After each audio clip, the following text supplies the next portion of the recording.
Man, what's up, everybody? Welcome back to another episode of EOS. It's 10 out of Jake, man. I'm rocking with Charlie, y'all rocking with me.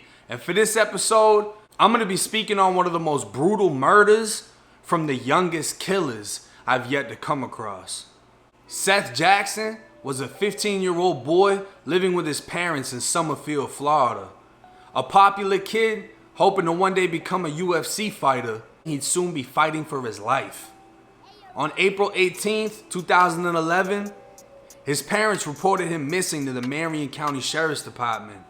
A day later, another parent would call the sheriffs, stating her son was a witness to a homicide.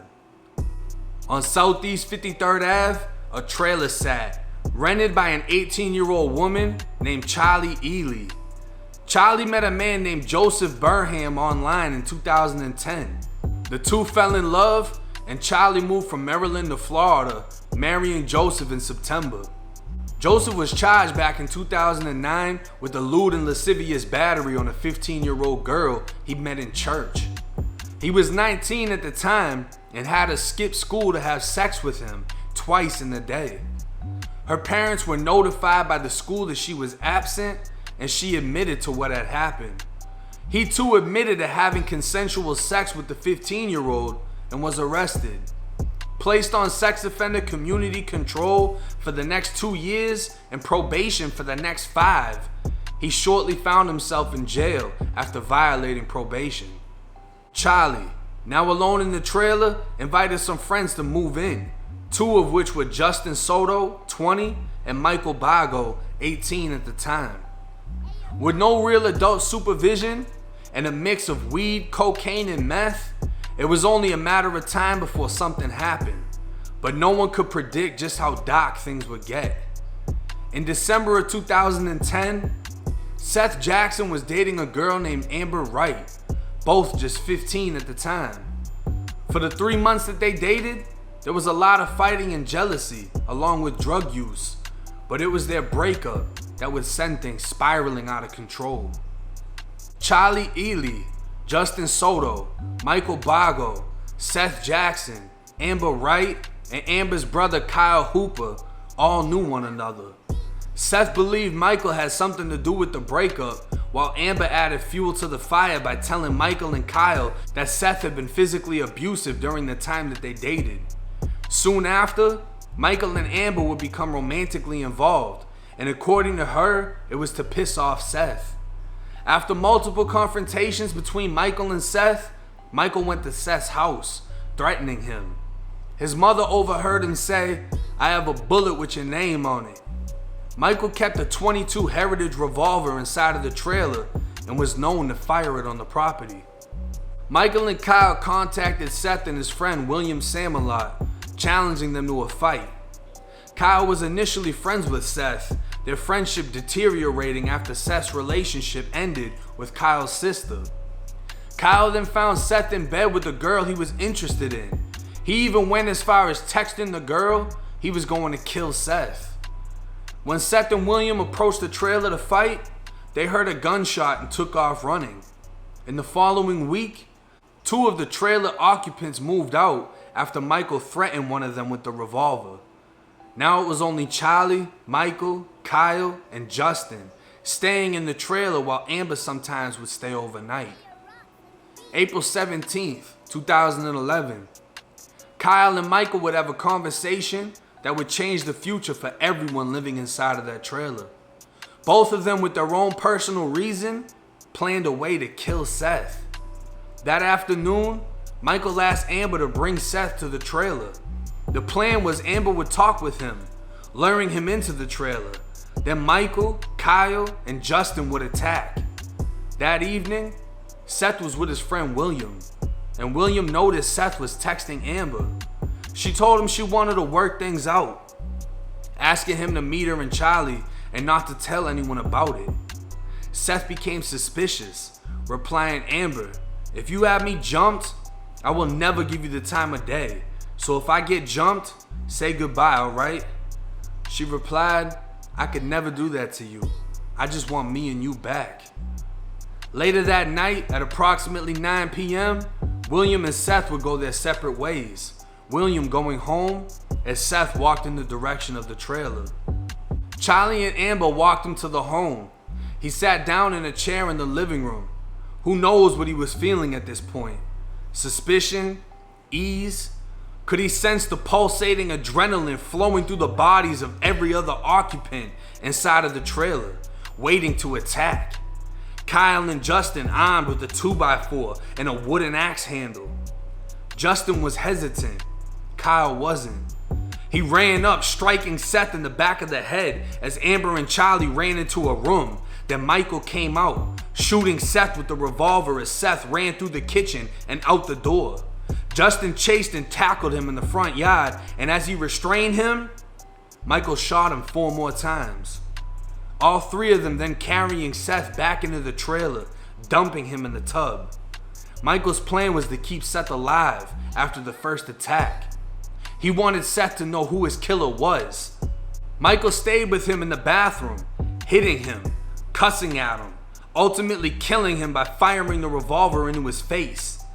Seth Jackson, 15 years old, was dead, laying in a tub while Michael broke his knees with a pipe, placing him in a hog-tied position so his body could fit in a sleeping bag.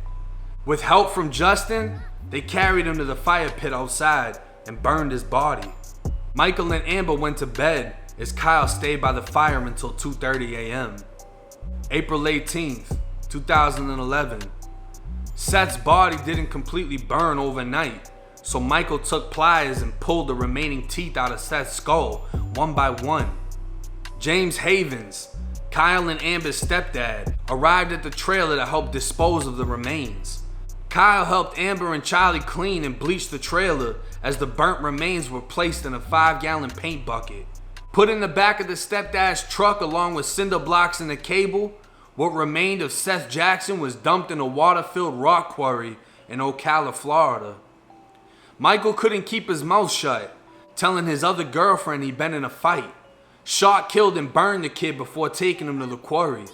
Then at his girlfriend's father's house, he told her brother he'd shot a boy 8 times and killed him, detailing how he broke his knees, the sleeping bag, the fire. He described everything, saying he killed the kid who raped his little sister to justify his actions. Law enforcement arrived at the house the next day, taking Michael into custody.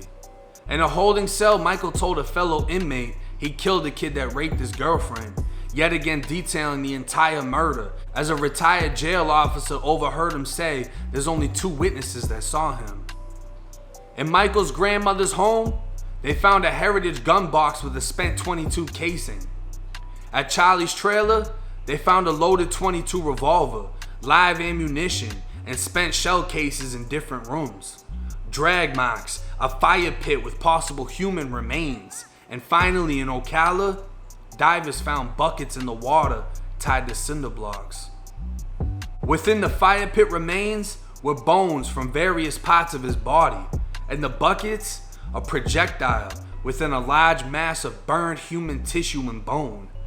DNA within the house matching the victim and killers, casings matching the weapon. The evidence was overwhelming. It was Kyle's mother who called the sheriff to report her son had been a witness to a homicide. There was nothing left to argue. Michael was sentenced to death. Charlie was sentenced to life. Justin took a plea deal for life to avoid death. Kyle and Amber were sentenced to life, but because he was 17 and she was 15, they'll be eligible for parole after 40 years. James, the stepfather, pled guilty to accessory to murder and currently is facing up to 30 years in prison.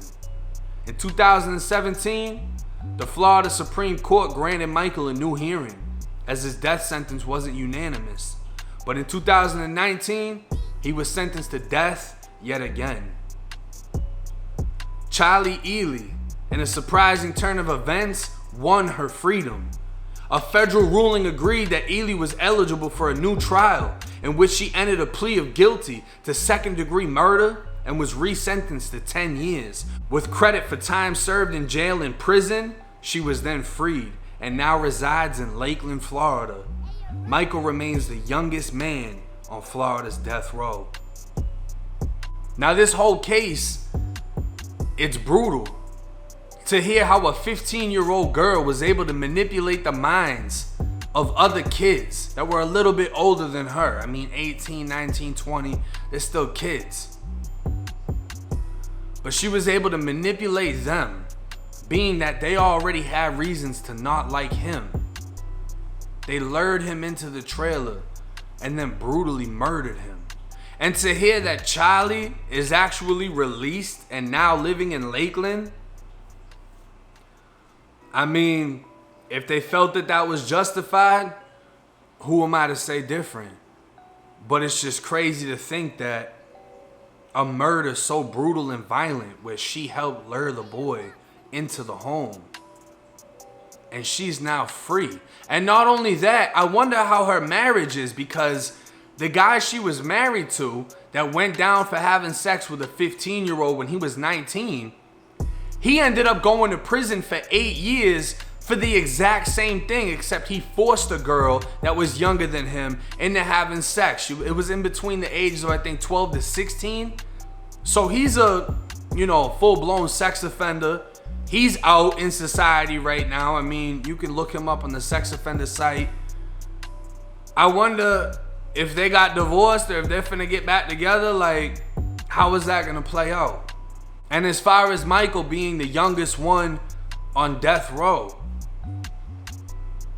I mean, from what I've heard, death row isn't that bad. Like, yeah, you're on death row. You probably have a death date, but it's not going to be anytime soon. It's like 15, 20 years down the line. You got so many appeals that hold up the process. He's let it be known he's going to try to appeal it again. He's got a TV in his cell. From what I know, I don't know if it's still true, they still get tobacco on death row. They got rec on death row. If he appeals it, gets life, and gets put back on a regular compound, there's more of a chance of him becoming a victim on a regular compound than there is for him on death row. But I don't know if that's even a thought in his head, because at this point, if he's able to pull the teeth from a partially cremated body, I'm not sure that he's worried about a damn thing. But this case is another example of quick decisions based off of emotions affecting the rest of your life, their life, the parents' life, the life that you took. And this isn't a case of peer pressure. Everybody wanted to do what they did. They all planned it. But I hope that y'all are able to watch this video and hear what happened and never find yourself in the same position. Never find yourself around people that have these evil intents. And if you see a dispute going on, try to kill it before somebody actually gets killed. But hey, it's 1090 Jake. I'm rocking with Charlie. Y'all rocking with me. Till next time.